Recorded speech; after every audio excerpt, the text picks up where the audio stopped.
It's 8 o'clock. This is the UK Tonight. Coming up, disgraceful and unforgivable.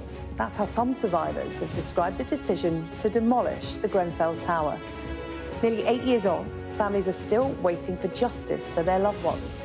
Now some have accused the government of ignoring their voices. The victims aren't being put at the centre of the decisions that are being made, and it's almost like they want to knock it down, out of sight, out of mind. Tonight, we'll hear from survivor Marcio Gomes, who was there when the Deputy PM announced that decision last night. Also ahead, a huge clampdown on mobile phone theft sees more than 200 people arrested in London this week alone. We'll speak to a police and crime commissioner about whether police need tougher powers. Plus, left in limbo, campaigners call for action now over delays in introducing a GCSE in British Sign Language. And the man who donated his kidney to a total stranger after his own daughter died from kidney disease. All that to come and much more on the UK Tonight.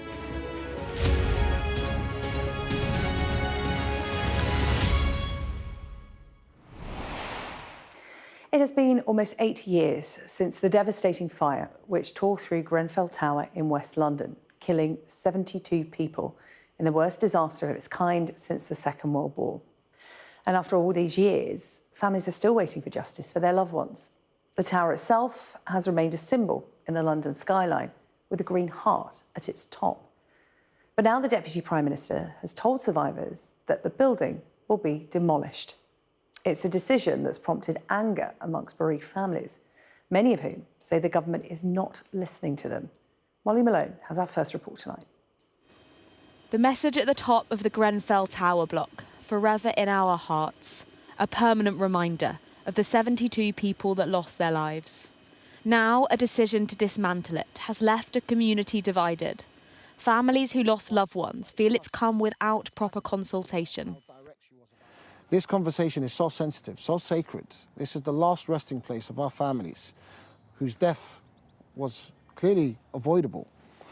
And we haven't been involved in these conversations. How would you characterise the way that this has been approached? Unforgivable. Disgraceful. Others say it's unrealistic to keep the structure of the tower up as it is, but want a memorial in its place. Nabil lost 6 relatives that night and needs them remembered. It's very saddening and hurtful. We kind of knew or kind of expected it to happen because it wasn't structurally safe. A fitting memorial would have to be, designed to be maybe in its place or within it, and it's about our 72 loved ones. It's all about them. At the heart of this for people here is that it's less about the process and more about the point of being heard. This is a community that say the fire happened because they weren't listened to, and now that has to change. And for change, they have been waiting. The public inquiry was launched in 2017. It took 7 years. The start of the demolition of the tower block isn't set to happen until after June, while criminal charges aren't expected to start until the end of next year, nearly a decade on. If we got further along with that pursuit of justice, people may not be clinging on to the tower because that is a kind of symbol of everything that's gone wrong. It is a symbol that remains a sobering sight across this skyline. The government say a decision needed to be made about the future of the tower block. For the families, they wish decisions had been made much earlier, that could have prevented the loss of so many lives. Molly Malone, Sky News. Well, just before we came on air tonight, I spoke to Marcio Gomes, one of the survivors who was in the room when Angela Rayner announced that decision yesterday. She didn't really explain the decision. We just got told what was going to happen. And then when we asked some questions around decision, how she came to that conclusion, she wouldn't really give us any answers. What was the reaction in the room when she announced the decision? Well, I myself was shocked and quite frankly appalled by it. But then if you looked around the room and it was packed, it was, there's a lot of people there, a lot of the bereaved survivors and residents, and everybody was, I would say, appalled by the decision. There was a lot of heartbreak, as you can imagine, a lot of anger, and a lot of tears. Marcio, it's been widely talked about that there is no right time to take down Grenfell Tower. It's so sensitive, it's so emotional for so many reasons. But we were told, but we were told that families would be consulted. Those affected by Grenfell would be at the heart of the decision-making process, informed and consulted throughout. Do you feel that that's happened here? Because it doesn't sound like it. No, that was partly the problem and the issues with it all.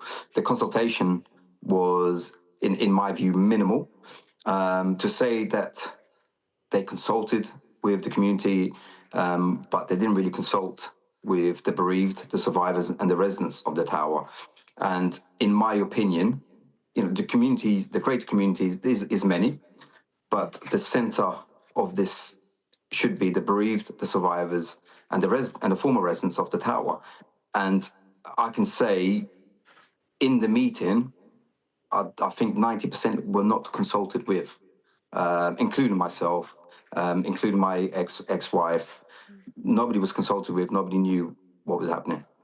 Is that why you're angry at the decision, the lack of consultation, rather than the decision to take down the tower? Because we know that the tower is essentially being propped up. At some point, that's no longer going to be safe for the community who live in and around that area. And as I said, it's sensitive because for some people whose loved ones didn't make it out, that is where their final resting place is. So there is so much emotion and sensitivity caught up in this. So you do feel that perhaps there will never be a consensus about the right time. So is it the fact that there has been a lack of transparency here, or is it about the decision itself? Yeah, I don't think anybody's under any illusion that something needs to be done to the tower. We all know, I was on the 21st floor. I can tell you it was extremely difficult and it was extremely dangerous at the time. And we've seen from the pictures how damaged it is. So nobody's under any illusion that something needs to be done. However, the consultation wasn't done correctly. And of course, that's angered a lot of people because, our loved ones are, I guess, entwined with the materials and each other. In addition, I lived on the 21st floor. My son, unfortunately, passed away. It's crying, sorry. No, that's okay. Still very raw, as you can tell. But this is your son Logan, who was stillborn after you and your then wife and your two girls made it out of the tower. This is Logan, yeah. And I still say, I'm one of the lucky ones who was able to bury him whole. Now, my neighbours didn't do that. They didn't have the chance. They have fragments. They have ash. And then to say that in the way it was done, the manner it was done, that you're going to raise the tower down to the ground is extremely difficult for everybody to take. And going back to my point, yes, nobody's under any illusion that something needs to be done. But you can do something a little bit more that incorporates some of the tower. Even from the architects, I believe it was the architects, they even said up to the 10th floor it was stable. So you could look at maybe just knocking some of the floors down, lowering it down, and then Marcio, is that what you want to happen? Because I've been listening to a lot of reaction from the community today on television and on the radio, and nobody has the same opinion about what should happen. It's very personal to them. Some want it to be taken down because it's a painful reminder. Others want it to be left up as it is because that's the final resting place of their loved ones. People want a memorial garden. You're talking about leaving some sense of the structure there, the essence of it there, to preserve some of that. What is it you have in your mind's eye when you think about how that site should look in years to come? Well, you're absolutely right. Everybody was going to have a slightly different view of what should happen to the tower. It all depends on what they went through. Me personally, it's about the height. I don't want to see that knocked down as such. As you mentioned about, if they knocked it down to a certain floor level, then those above that floor might be upset that their floors have gone. And I can tell you, I'm from the 21st floor, so I was near the top. I wouldn't be upset with that at all, because I can understand the damage that the fire caused to it. However, I would like to see some kind of exoskeleton, something that will then complete the height of the tower, because that's important to me, and I believe that's important to many people. Marcio, some people say that, to take this down, this is a painful reminder, but is a physical reminder of what happened, an important physical reminder that this could still happen here in the UK 8 years on. Another Grenfell could happen because of the slow action by the government and authorities in rectifying this cladding scandal that was uncovered following the Grenfell Tower fire. And yes, they feel in that respect it should stay as it is until the scandal is resolved. Well, absolutely. I mean, Grenfell should have been a catalyst of change. And nearly 8 years on, not a lot has changed. We're still going through the process. We still haven't had justice to what's happened. And the victims aren't being put at the centre of the decisions that are being made. And it's almost like they want to knock it down, out of sight, out of mind kind of sense. So yes, this can still happen again. We have to remember that there's so many buildings up and down the country with this type of cladding still around. Where I'm living at the moment also, I can say on a monthly basis, the fire alarms go off because there's cladding, and there's still fire wardens going around. And that's where I live, and I've already gone through Grenfell. So now imagine everybody else that's living up and down the country. Marcio, it is expected that the government may formally make this decision and announce it tomorrow. The eve before that announcement, what would you say to the Deputy Prime Minister, Angela Rayner? Do you want her to change her mind? I would say exactly what I told her yesterday, that she needs to reconsider her decision. She needs to read the room. The room was very upset, very angry, very emotional. There was not one person in the room that agreed with her decision. She really needs to reconsider that. Marcio Gomes speaking to me earlier on this evening.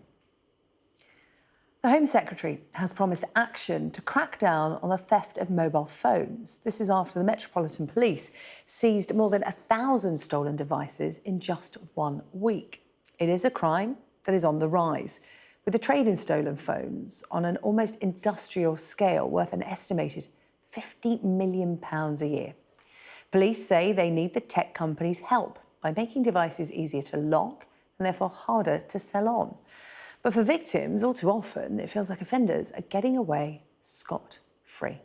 I'm joined now by Matthew Barber, Police and Crime Commissioner for Thames Valley. Good of you to join us on the show tonight. Thank you so much. Perhaps you could react to what the Metropolitan Police revealed today. Some incredible CCTV footage and a good week's work, it seems. Yeah, I think we should all welcome this. It's a really proactive approach the Met are clearly taking on this, and it's something that you'll see in police forces across the country. But of course, it's got to be more than just a week of action. This has got to be about a long-term change in the narrative around what some people might consider low-level acquisitive crime, but frankly, if you're the victim, it's hugely impactful. And I think what the Met and others have recognised in recent years is that crimes like this are not unsophisticated chance occurrences. They're part of organised crime. As you've heard from the Met, some of that talk is about how those mobile phones are being sold on. There's quite a sophisticated network, often international, that will see these phones stolen. It's exactly the same sort of pattern you see around other issues such as vehicle crime and shoplifting, where actually this isn't any longer about local offenders necessarily. Some of this is really quite sophisticated stuff, and the police need to be really proactive in an intelligence-led way to seek out those offenders.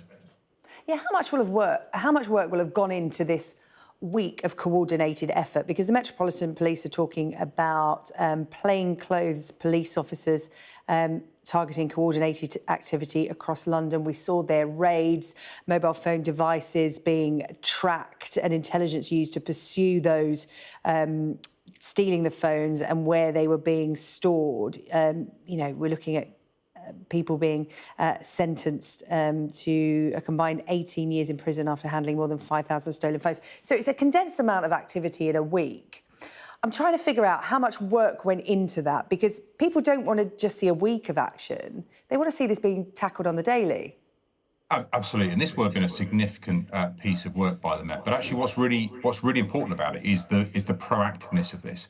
It's no good just responding to those individual reports, much as we need to give the public confidence to report and make sure that there is a response to each individual case. Actually, it's about not waiting for offences to happen. It's about being proactive, identifying patterns of behaviour, identifying offenders, and doing exactly what the Met have been doing, which is getting upstream, using that intelligence that's gathered from those individual cases and going after the ringleaders of many of these gangs. But you talked also about some of those potential sentences for some of this. I think that's the other area that the public will be concerned about, is that for many types of acquisitive crime, people often feel that the punishment doesn't necessarily fit the crime, and the police can do all the work in the world, but often will feel let down by other parts of the criminal justice system. And many people will naturally blame the police because the police are seen as the gatekeeper to all this, and say that police need to be tougher. Well, actually, it's not just about policing. It's about making sure that we're really using the rest of the criminal justice system to prevent future offences. Yeah, you could argue that the Metropolitan Police perhaps have more resource than other police forces across the country. Of course, they probably have more mobile phone theft, but it is happening right across the country. I often argue they have more resources than the rest of us, and I think we'd all love to be funded in the way that the Met. Well, that's what I mean. In terms of they've got perhaps the luxury of having more resource than other police forces up and down the country to tackle this, because we're not just talking about mobile phone theft. On this programme alone, we've spoken about bike theft. Last week, we were talking about tool theft, vans being targeted, whole livelihoods being destroyed. Shoplifting, we've talked about a lot. And again, I hate the term, and those who experience it hate the term low-level crime. But, it's not just mobile phones. This kind of crime is rampant at the moment, it seems, in the UK. And we see the Met doing this, but it's impossible to replicate across the country, isn't it, at the moment, because of resource? Well, I think the resourcing, certainly outside of the Met, is definitely a challenge.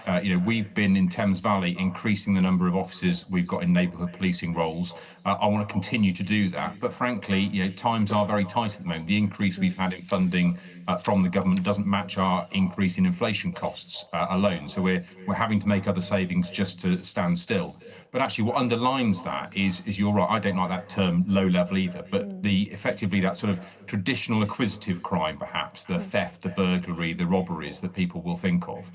They, I think, for many in policing, have probably taken a bit of a back seat in recent years in exchange for high harm crimes. Now, undoubtedly, we still need to manage the high harm crimes. About 25% of frontline work in Thames Valley will be dealing with domestic abuse. It's a huge problem that is unseen by many people.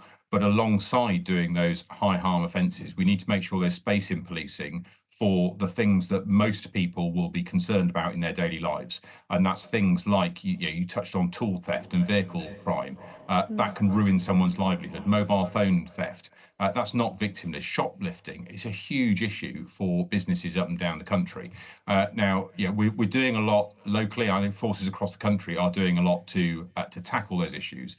Much of it is recognising that organised crime element and being much more sophisticated in the way that forces are working together to tackle it. But ultimately, it's about recognising there's victims to all of these crimes, and all of those victims deserve the full focus of the police. Yeah, very much so. But is it hard to retain the confidence of the public? Because people, if they have, I've spoken to people here on the programme who have had, say, their bike nicked, and that might be their livelihood if they're a delivery driver. And they call the police and they're giving a crime reference number for their insurance company, if they have one. But, it's not just the bike. It's the loss of working hours, the knock-on effect, not being able to, have a form of transport. How do you retain the confidence of people at the moment? Because, you've explained there the stretched resources, police being stretched in all different directions. But, you've got to keep the public with you you know, if you want them to keep reporting these crimes? I mean, I think you're absolutely right. Public confidence is about getting the basics right. There's lots of big issues we talk about in confidence in policing, but actually it's about making sure that people believe that when they pick up the phone, that the police will care and they'll listen about the offence they're dealing with. Now, some of that is about setting expectations. Not every offence that's recorded is going to have a prosecution at the end of it. But my message to people always is to report, because ultimately, if people do lose confidence in reporting, then the police will never be able to investigate. And we won't get those patterns of intelligence. We won't get the information coming in. And I've been really bold in Thames Valley and said, look, I'm very happy for crime figures to go up if that means that people are actually reporting what they're experiencing. Overall, we've seen crime fall in Thames Valley. I think there's some really good positive trends around things like knife crime that people have been really concerned about. Burglaries down.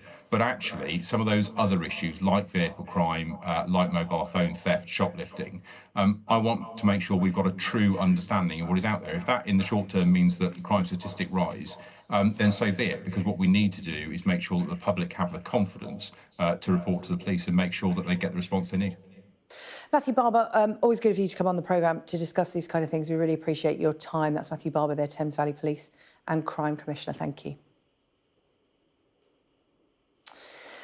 There's been some good news for mortgage holders today. The Bank of England has made a cut to its base rate of interest from 4.75% to 4.5%. However, that's been tempered by a warning about the state of the economy, with the bank cutting the UK's growth forecast in half. Our economics editor, Ed Conway, has more. Get Britain building again. That's the message from the Prime Minister and Chancellor. Get the economy going again, and we all get better off. Simple. But of course, it's never that simple. Take this hotel group. They build their own hotels and run them too. They want to expand, but everywhere they look, there are economic barriers. Higher prices, planning restrictions, not to mention the cost of labour after the budget pushed up national insurance. It's a significant pressure, the increased costs. However, as I said, we're taking a much longer term view on this. There is a lot of people in the hospitality sector who are closing regularly because they just can't keep up with the increased costs. It's all part of a bigger issue. For all the talk about growth, the economy is weak, very weak. And according to the Bank of England's latest forecast, weak growth and high inflation is the way of things this year. On the question of activity in the economy, I mean, we have seen now a very weak profile, a flat profile of activity really since last spring. And that's caused us to have to revise down our view of this period. Pretty depressing, isn't it, that the degree of growth? Everyone's been hoping for a bounce back, and now it's basically at best we're flatlining. You look at Northern Europe, we're pretty much, it's a story that you can see elsewhere as well. Nor does the bank forecast any immediate boost from the Chancellor's recent growth plan. I hope that we'll start to see some effects on confidence, that businesses particularly having confidence. Yes, I think this really is going to happen. These measures are going to happen, but the measures themselves, they all take time. The bank cut interest rates to 4.5% and signalled there are more cuts on the way, a relief for homeowners like Martin in Retford. He's due to refix his mortgage in July, meaning a big step up in payments. I'm actually now more inclined to leave it several more months to see if there's any further changes in the marketplace. I appreciate that's a bit of a gamble, but even if it's £50 per month on the mortgage, that can make a big difference to us at the moment. The problem is, it's not like the economic backdrop is getting any calmer. Consider Donald Trump and his tariffs. Will they hit the UK too? I don't see tariffs as positive. Obviously, we've got to give the administration time to form its policies. I worry, as I've said a number of times, about anything that seriously fragments the world economy. That's bad for growth. And fears like that are already causing reverberations, including in unexpected places. Did you know that even now in 2025, the Bank of England has the second biggest store of gold bullion there in its vaults, literally underground? But they're having real trouble getting it out of these doors and around the world because there's so much demand for that gold, because people are so nervous about what's going on in the world. In other words, it's just another way that the Bank of England and the UK more generally find themselves in the centre of an economic storm. But for some reason, the UK does seem to be worse hit than many other countries. Weak economic growth, high inflation. There's an economic term for that. Not growth, not building back better, it's stagflation. Ed Conway, Sky News. So to come on the UK Tonight, campaigners say young deaf people are being left in limbo amid more delays in a GCSE in sign language. And a man who donated a kidney to a young girl he'd never even met.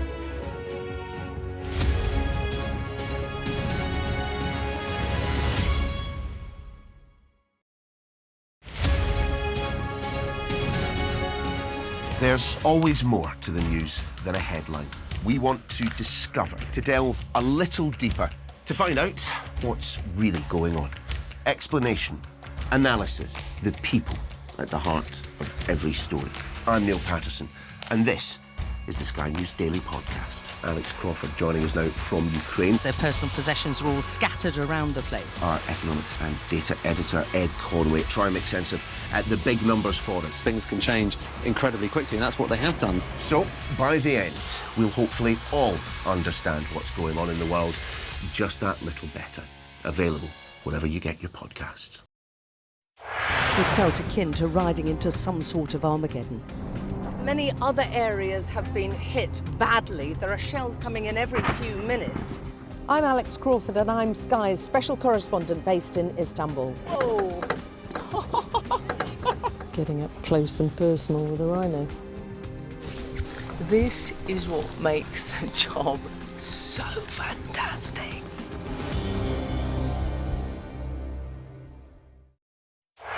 We're going to do this 100 times every day for the next 3 months. Why have we agreed to this?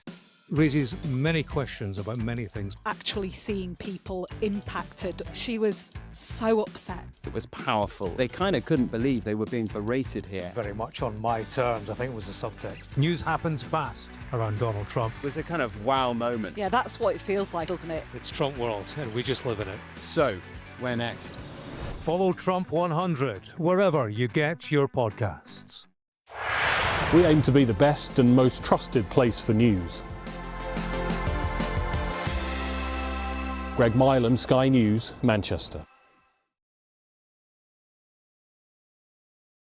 I saw police being forceful, pushing young men and women to the ground as they made almost 100 arrests. Will the cold affect your voters? Well, we have a lot of tremendous support. Free, wherever you get your news. The people here know that worse storms may well be on their way. I'm Martha Kellner and I'm Sky's US correspondent based here in Los Angeles. Now, it's been on the cards for years, a GCSE qualification in British Sign Language, BSL. And Sky News understands that after delay upon delay, the course still won't be ready in time for students this September. Campaigners say it is a disgrace and young deaf people are being left in limbo. Sky's Amrit Singh Mann has this report. British Sign Language is a recognised language of the UK. Let's all learn it! A language that combines hand shapes, shoulder movements, lip patterns, and facial expressions. BSL is part of the curriculum at this specialist deaf school in St Albans. And soon it could be available to all mainstream secondary schools too.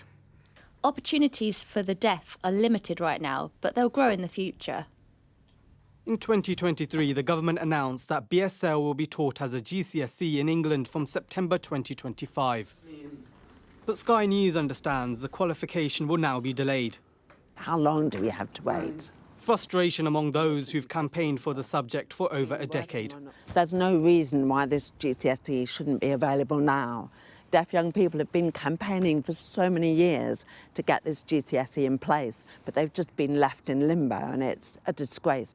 In Wales, plans for the course have been scrapped due to practical challenges, though that result is unlikely in England. Approximately 1 in 5 people in the UK are deaf or hard of hearing, but anyone can complete a GCSE, regardless of age, which means a BSL qualification will even be able to help some hearing parents to communicate with their deaf children. Meet 4-year-old Olive.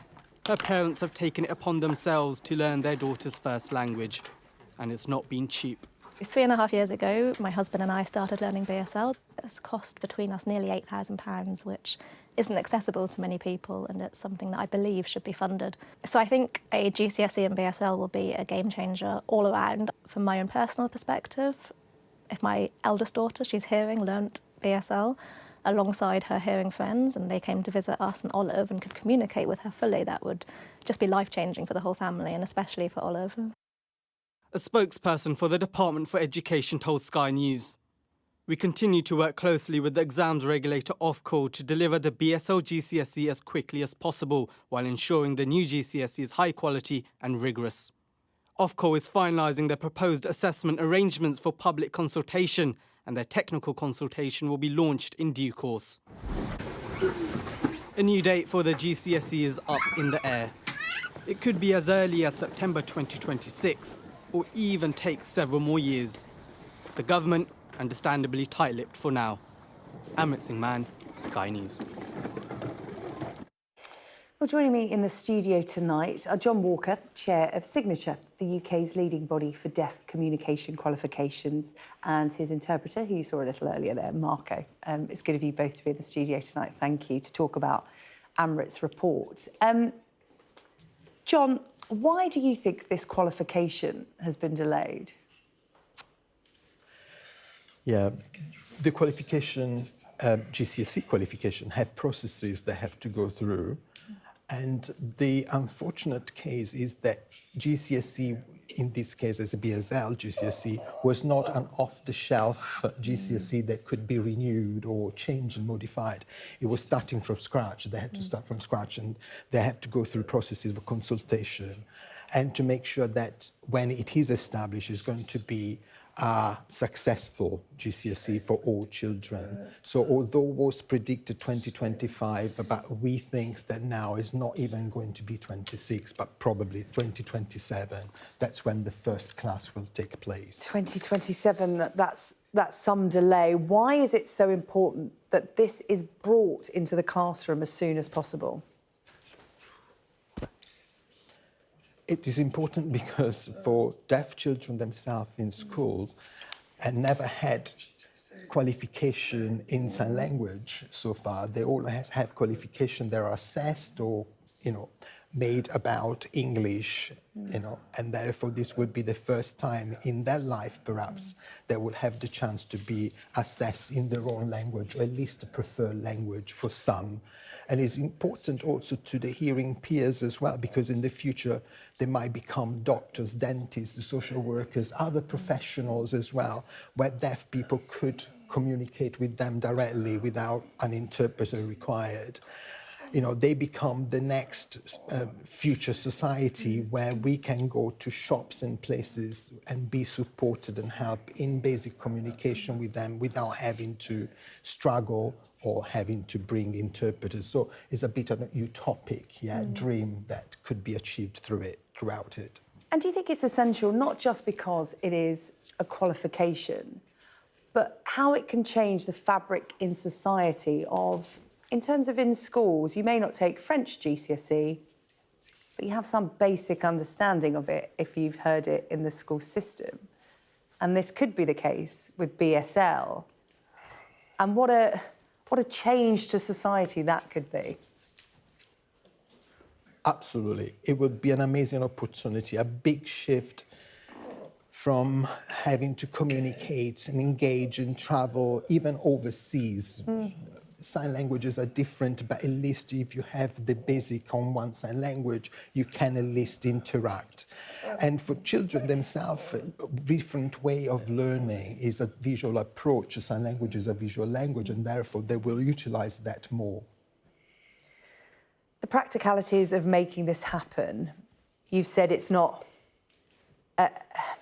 there's not a precedent, so it has to start from scratch, and that is where the delay has come from. But what would your message be tonight for the Department of Education and Ofqual? Because we know that so often when there is one delay, there can be many more unless the pressure is kept up by those like yourself and the children that are talking about it as well. Because I know anecdotally my 11-year-old son and his peer group are talking about it as an option, and they're interested.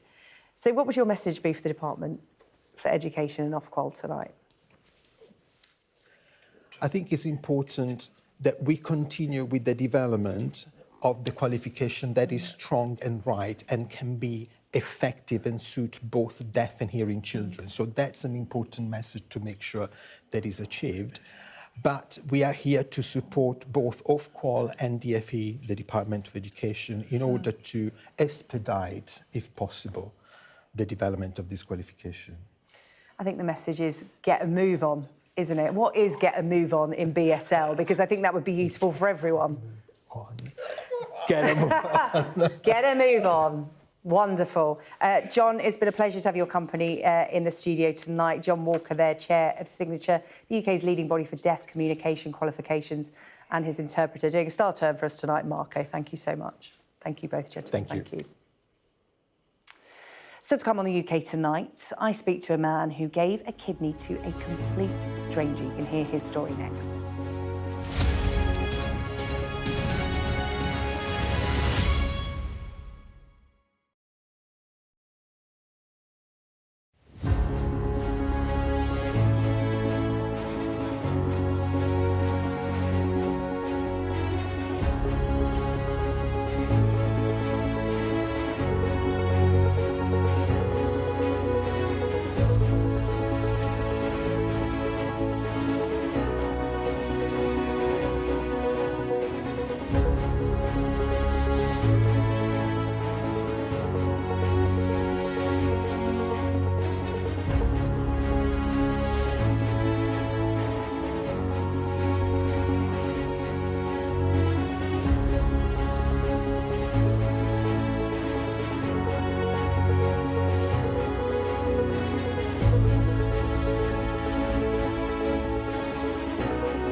Hello, welcome back. A man from North Yorkshire has donated a kidney to a stranger because she reminded him of his daughter who died from kidney disease.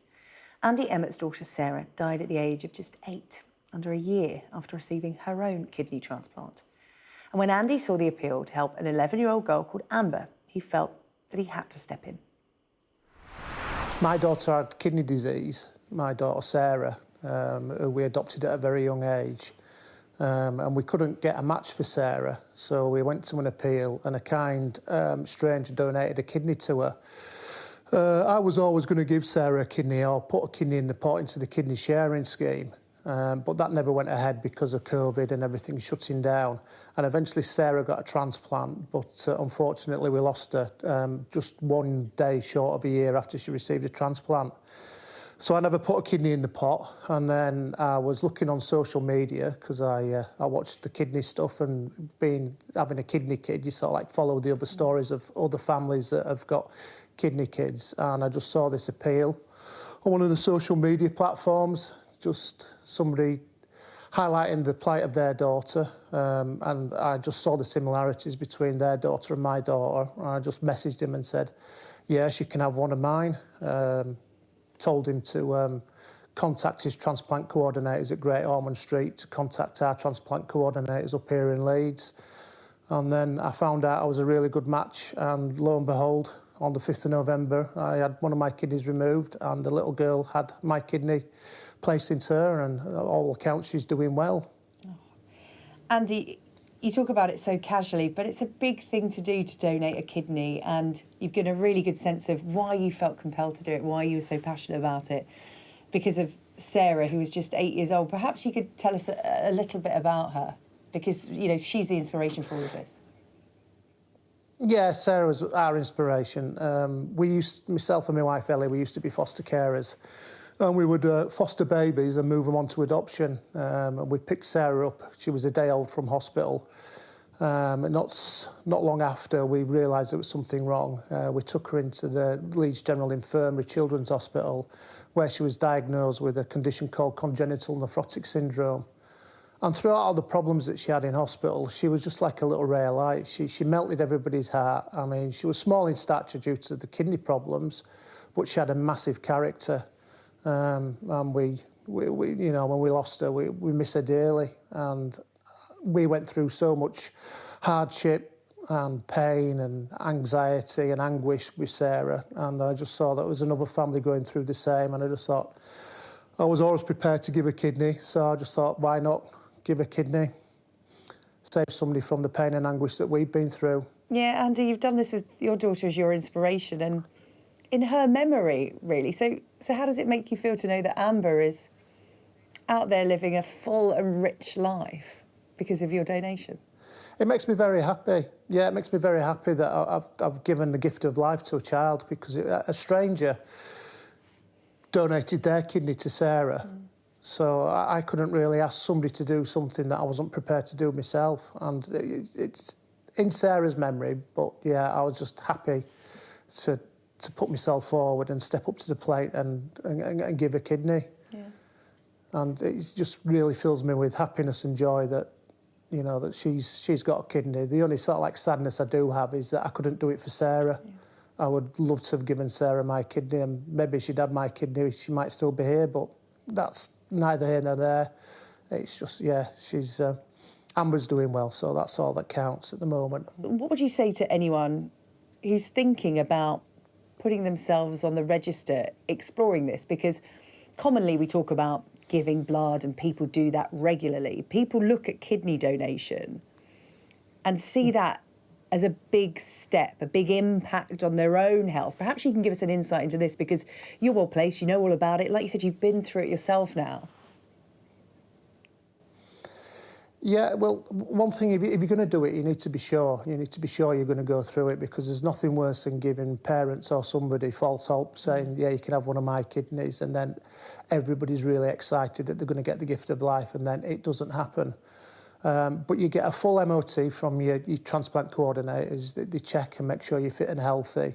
They won't put you at risk. There are risks with the operation, understandably, but they will not put you at any other unnecessary risks.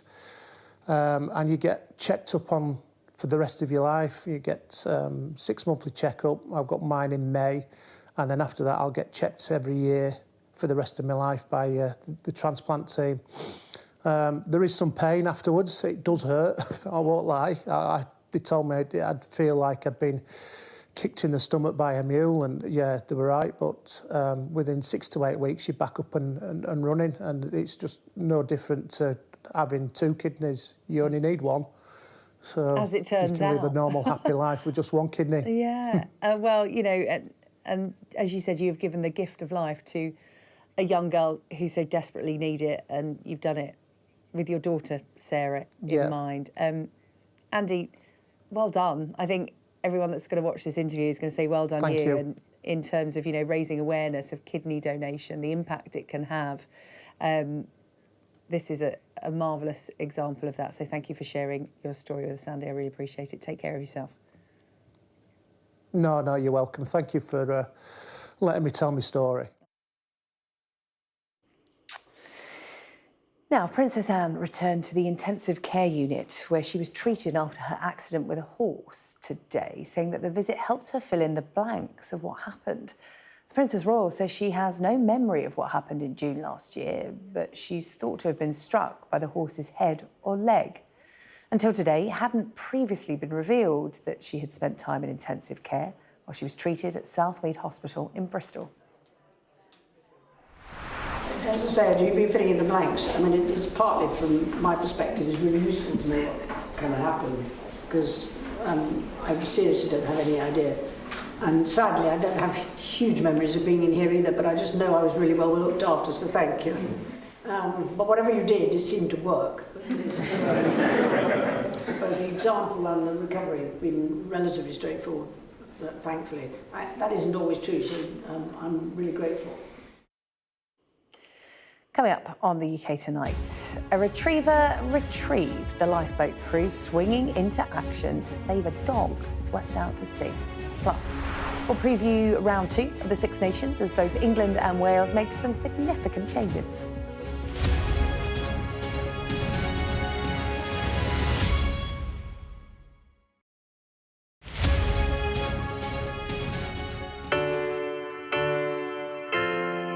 I'm Mark Stone and I'm Sky's correspondent based here in Washington, D.C. We'd been warned that we would meet people in the lowest moment of their lives. Their story is one of fundamental American failure. Well, a slow drive for the president as he approaches his golf club, but I have to say there are more media here than there are supporters. We love Trump! I've witnessed the remarkable passion for politics here, but the anger too. This is just the audience that Joe Biden wanted. Is this the moment to reform gun laws? You know, it's easy to go to politics. But it's important, it's at the heart of the issue. For all the talk of a toned-down, humbled Trump, yes, maybe there was just a little less rhetoric, a little less divisiveness, but in the end it was the same rhythm, the same speech, the same man. All them people that died in Russia and Ukraine, they'd still be alive today if Donald Trump was president. If it was my wish, have a businessman that's strong like Trump, but maybe just doesn't say as much, you know? We are under Israeli military restrictions in terms of some of the things that we can film, but it's important to be in there. What we've been allowed to see over here is a humanitarian corridor. Free wherever you get your news. A young American medical student is making remarkable things happen. I've seen a lot of difficult things, and honestly, it breaks my heart. These children don't deserve that. I don't think there's a single Arab I know who isn't seriously disturbed by what's going on. And so they gathered for this wonder of nature. I'm very excited right now. This is an extraordinary moment beyond anything I could have expected. Sky News, get the full story first.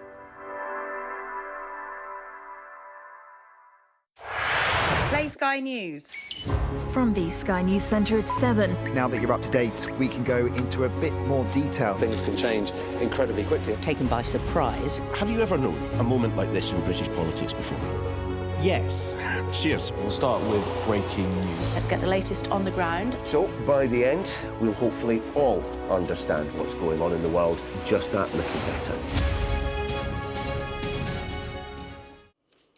Hello, welcome back. Coming up, a lifeboat crew swinging into action to rescue a dog swept 300 metres out to sea. Incredible pictures on the way, but David Garrido is here first, putting us in the picture sports-wise, because Six Nations, round 2, nearly upon us. Yeah.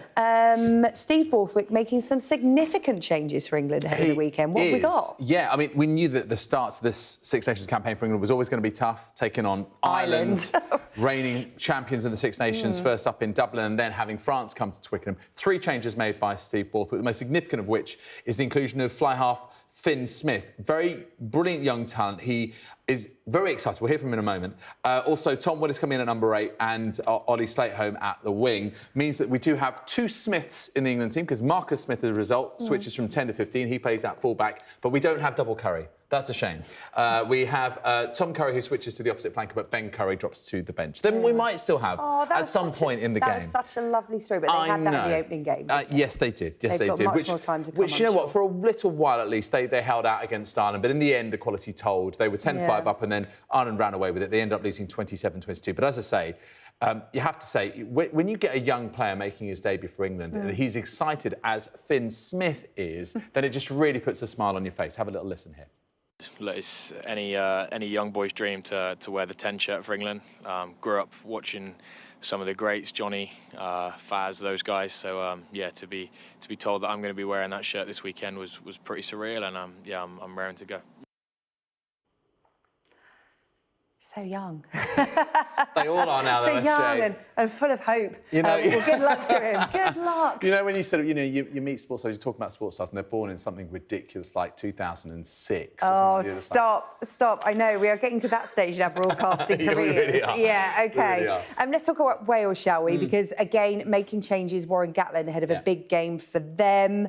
What are we looking at? Oh, we're looking at a very, very tough situation for Warren Gatland because they've lost 13 on the bounce now in terms of Test matches, and including 7 on the bounce in the Six Nations. They take on Italy in Rome. Now, look, this is the game. They really just need to stop the rot right here, right now. 2 changes. So centre Eddie James comes in, and also vastly experienced number 8, Talupi Faletau, in for on Watkin and Aaron Wainwright. Faletau has not played since the Rugby World Cup back in 2023. Wow. Okay. But, you know, as far as Warren Gatland is concerned, I mean, Italy did beat Wales in Cardiff in a very tight game last time out, and that was so frustrating. This is the time to exact the revenge. This is the time to just stop the rot because they do not want to make it a record-extending 14 straight. It's wooden spoonish territory, isn't it? Did you hear about the Wales fan who said that he'll run a mile for every point Wales lose by? So he had to run 40-odd miles after that first game. 43 So not riding on this game. Not riding on it. Well, first of all, let's hope he doesn't have to run at all. If Wales can win it, then he gets a little bit of a break. Yes, exactly. Otherwise, well, look, he'll be very fit by the end of March. That's the main thing. Look at the positive side of it. OK, so that's as far as the rugby is concerned. There's a very big football match happening at Anfield tonight as well. We'll tell you about it in a second. Staying connected is vital for business. Sky Business sponsors this report. I've had a wonderful career in football, but now I want to give something back. I want to help our game's young players. Whether you do or don't make it, you're prepared for life itself. One player makes it, then I've done my job. This time I'm looking at other ways we can support our younger footballers. I still have them dreams that normal parents have. It's exciting to know that you've got a child who actually has a love for something and wants to pursue it. Have you not owned it yet? No.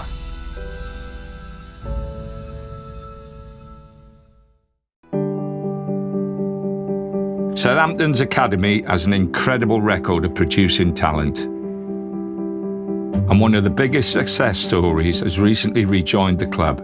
But could there be another Adam Lallana making his name in red and white in the future? I'm just like a normal parent. I'm excited that my lad's in the system. I'm probably more excited watching his games than I'm playing my games now. I'm a very fortunate parent that I have support as well. So when I can't take Arthur, I've got, whether it's my wife or grandparents, and I know a lot of parents, don't have access to that, aren't able to get the time off work. So it can become stressful for the parents. When parents become stressed, at times they won't know they're doing it, but they put more pressure on the kids. There's an external pressure of making it professionally, which is extremely unrealistic. The football club do a lot to help parents, giving them money per mile for the travelling, and that should happen. There probably should be even more in place, because it only takes one big sale from a youth team player, whether it's Theo or Foxay Chamberlain eventually going, that contributes to every other player that hasn't made it. They can be damaged. When Jurgen Klopp told me there wasn't going to be a contract at Liverpool and I need to find another club, I was distraught for a week. Even at that age, with all what you've done? With all that I'd done, with all the success I'd had, that feeling that I had, I remember for the next week of rejection. It was the right thing. I knew there wasn't going to be a contract, but him actually saying to me, you know, there's not going to be a contract, you need to find another club. And I remember just how I slept the next week. It was tough. Imagine what these young boys that it's their dream to become professional. What advice would you have to the parents who have these youngsters who are going through the system? So just because I'm a player and I've played, I still have them dreams that normal parents have. It's so important that we don't pass that pressure on to our kids, whether it's a young girl or a young boy in the academy. I was so lucky. I never felt an ounce of pressure growing up from my parents, not an ounce. So there was never, ever any pressure to perform, to play, to be a professional. I always kind of had to find that myself. If you want to be a professional, you'll learn in the end what you need to do. I'm like a normal parent, but if I've had a bad day or a bad training session myself and then I come and watch my lad, I talk to myself and I say, don't take it out on him today. Don't, if he has a bad session, say, what you're not doing this for, what you're doing that for. You know, I kind of say to myself, when he gets in the car, did you enjoy that today? Yeah. Did you enjoy it? Did you have fun? Did you work hard? The pressure's coming. If you're going to make it as a professional, it is coming. It's tough at times, so we don't want the kids feeling it prematurely. I wanted to hear a bit more from parents. They play such a big role, all that time and all those sacrifices for their kids to just have a chance of making it. So I turned to someone who's seen it from all sides, parent, coach and player. You don't play 500 league games just because you can throw a ball on the pitch. So being the player that you were and the qualities that you had raw, and now you've got two sons who have come through it, what do you think the differences are and what are the strengths and weaknesses? Financial situation of the game's massively changed, that they can take more risks, and I think that's the issue. The youth team I played in, there was only 6 places for apprentices in each year at that stage. It wasn't the glitz and glamour that they have today, so it was tough, but I think the amount that came through at Carlisle at that time, 8 of us in the 2 years ended up playing in the Premier League. I know the EFL, the Premier League, fund the apprenticeships, so there's not a financial issue. Sky Business sponsors this report.